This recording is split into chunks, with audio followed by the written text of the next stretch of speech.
We have been talking a lot at this conference about the urgency of the energy transition. Right now, it does appear that nuclear is having somewhat of a moment at COP28 here in Dubai, just December of last year. The final text, while non-binding, of course, recognized the role that nuclear energy plays in combating climate change, and 22 countries agreed to work towards tripling nuclear energy capacity by 2030. So I want to drill down a little bit and get your sense. Nobody better to talk about where we are at, the opportunities, the risks of nuclear power than you, Rafael. So thank you for joining us. Let's start with laying the table, as it were. Just how significant do you believe COP28 was in terms of the energy transition? And from those countries who signed up to what was a non-binding agreement, but an important one at that, and historic, where do you see the real investment? Well, like you say, COP28 was important in so many respects, in terms of public policies, in terms of public discourse at the same time, and in particular for nuclear. Because, COPs, for those who have been following these events, was not a place where you would talk a lot about nuclear, if at all. And then not only you talk about nuclear, but you say that nuclear should be accelerated. And then you have countries that come to Dubai and say there in Dubai at that time, we will triple our nuclear effort. Okay, so these are statements, like you say, they may be not non-binding, but they signify, Becky, I believe, what I like to define as a return to realism, in the sense that how many real deployable tools you have to decarbonize energy mixes in the world, which are making a contribution right now and could be scalable. And then you have to, there may be a few, but nuclear is clearly one of those. And this is why we see you talk about the investment, this is why we see the investment in China, you see it in India, you see it in Russia, you see it in Egypt, you see it in Turkey. And you see it here. And we have seen it, and we see more. I think the Emirates is an example in this regard. 15 or 16 years ago, this country had zilch nuclear, and this is nuclear technology. It's a very sophisticated technology. And then, in a remarkable period of time, they were able to create the capacity, to create the institutionality that you need, and then to do it hand in hand with the IEA. And so now you have 25%, a quarter of the power that is powering us now, which is nuclear. And as I understand, in my conversations with the government, they are intending to do more. And we see in this very region also other countries that are very seriously contemplating the possibility. So let's talk about the challenges. There's nobody better to assess the challenges as we talk about the opportunities. A long time lag between planning and operation, cost in and of itself, the worry about weapons proliferation, the risk of meltdown, the health and climate risks, and there are some. So when you think about those challenges, and we think about in the past the Chernobyls and the Fukushimas of this world, which had really dented both the appetite and ambition for nuclear, when you consider those challenges, and some of those are more real than others, indeed, where would you assess or put the role of nuclear in the energy mix going forward? There are some, the great advocates of nuclear, who will say, we're going to have 100% nuclear going forward. We're not. No.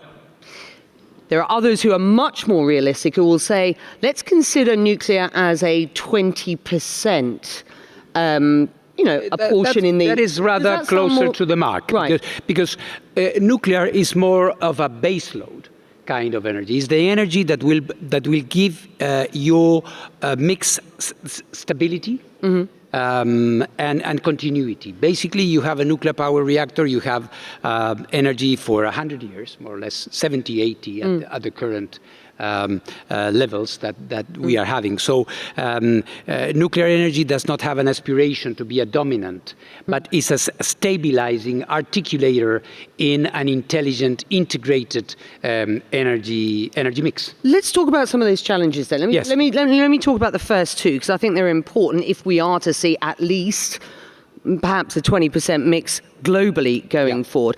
Long time lags between planning and operation and cost. These are swinging challenges, aren't they? There is a conventional wisdom that a nuclear power plant would take you more than a decade or 2 decades or whatever. Well, look at the Emirates. Was that the case? Look at what's happening in China. What used to happen in the United States and France. So there have been projects that have been off mark in terms of, because of a number of reasons, which are project specific and not technology inherent, which of course took longer than expected. But in general, the average, and let me address another issue. Sometimes people say, people who don't like nuclear or consider that nuclear is not good in terms of climate change, that it's too late for nuclear. Well, let me say that 2050 or 2060 or 2070, whatever arbitrary target that you could put, is not an end station. You have to build networks and mixes that are going to keep our planet well, not simply check a box and say we made it in 2047. So you have to have something which is sustainable and which is going to take us to the next century in a healthy way. And you use the term sustainable. There are climate and health risks associated with nuclear, which we oftentimes don't talk as much about these days. Can you address just how you overcome some of those? Because, we often talk about nuclear as one of the cleanest energies in the energy transition. Indeed. So this needs to be addressed. Well, absolutely. Everything needs to be addressed. But again, it's about public discourse and doing what we are doing now. Is explaining and talking to people. When you look at nuclear energy, and rightly so, you analyze the two major accidents that happened, which were basically Chernobyl and Fukushima, which were man-made accidents or accidents that occurred because of mistakes or negligence or whatever. It's overlooked the fact that we have 70 years of commercial nuclear operation without. So by any standard, by any parameter, the safety of the industry and the security of the industry is there. But granted, I think we need to explain, perhaps the nuclear sector has been opaque, has not been open to a dialogue which would present the case and always and present the arguments. In any case, for us, the IAEA does not have a commercial interest whatsoever in this. So for our perspective, it's about having it in a safe way, in a secure way. And you mentioned in passing an important factor, which is non-proliferation, which is that by using nuclear energy or by having nuclear materials, you are not going to be creating a security or military danger in the future, and that evokes other cases. Well, let's talk about other cases, because I promised we'd talk a bit about Ukraine, get an update from you on that, your message into Russia. We also should talk about Iran. You were recently reported as saying that Iran is galloping ahead with its uranium enrichment. You say it continues to put up barriers to inspectors, and you suggest Iran is the only non-nuclear weapon state which is enriching uranium at a very, very high level. Are you proposing? Go on. All facts. We do not have political agendas here. If Iran wants to have a nuclear power program, as they have, they can, and rightly so, no problem with that. But they have to have a system of inspections which is commensurate with what they are doing, and they keep not giving the answers and the cooperation that they should be extending to the agency. So the latest report found that Iran was increasing its production of highly enriched uranium. What do we know about the program at present? How concerned are you given the recent increased hostilities in the region? Well, of course, this is an accumulation of complexities. So, because in a region, in the current circumstance, to have a country that it is presenting a face which is not entirely transparent when it comes to its nuclear activities, of course, this increases dangers. There is loose talk about nuclear weapons. More and more, including in Iran.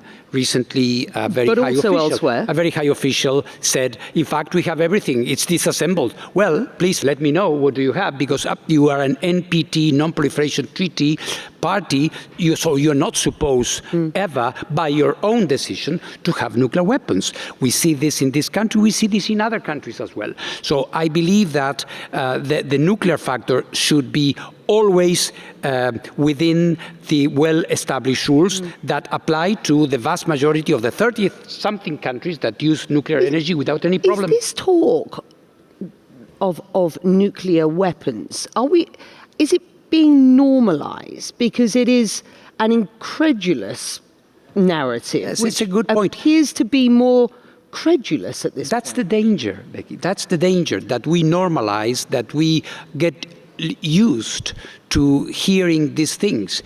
And look, let me give you an example. Look what happened in North Korea. Until 2006, we were in the same kind of situation. There were negotiations, 6-party talks, 4-party talks, conference here, conference there. One day, the line was crossed. So we don't want to see that in the Middle East. And this is why my plea and my work is to work together with Iran. We believe in diplomacy. We don't believe in bombing. We believe in diplomacy. But for that to happen, we need our inspectors to be allowed to do its work. History, and recent history, proves in this region that when you start curtailing the access of international inspectors, normally the story does not end very well. So I think we need to think twice, and we need to ensure that this cooperation prevails. The IAEA effectively has a sort of, a civil nuclear power program for dummies. I mean, there are guardrails. Indeed. And there is a program which includes the IAEA's Absolutely. involvement. It's called the Milestones. It's like your user's guide for nuclear. And actually, it was the book that the Emirates first read when they decided they wanted to transform this country into one of the, beacons of peaceful nuclear energy in this part of the world, which means that we work with them, we give them the assistance, we help create the institutionality, density that you need to get it right. Let's talk about Ukraine. As far as Ukrainian authorities are concerned, the latest inspector's report reveals no positive news at Zaporizhzhia. What's your sense? You're just back. I'm just back. I crossed the front lines for the 4th time because this power plant is on the front line. I cross a line and there is a Ukrainian soldier, and then a few meters down the line there is a Russian soldier. Okay, so it's there.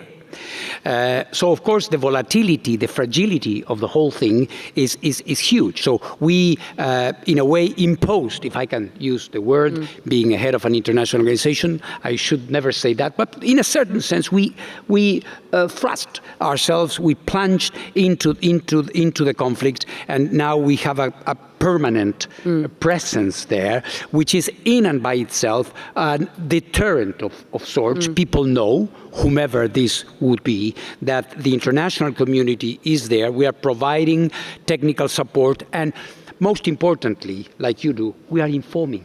We are telling, have you noticed that when it comes to Zaporizhzhia, there is no fake news? Why? Because the IAEA is there. If somebody says, well, Zaporizhzhia is in flames, or the contrary, is a kindergarten, no, the IAEA is there telling it as it is. What's your assessment in a word? I mean, on a scale of 1 to 10 at this point, you were significantly and very concerned this time last year.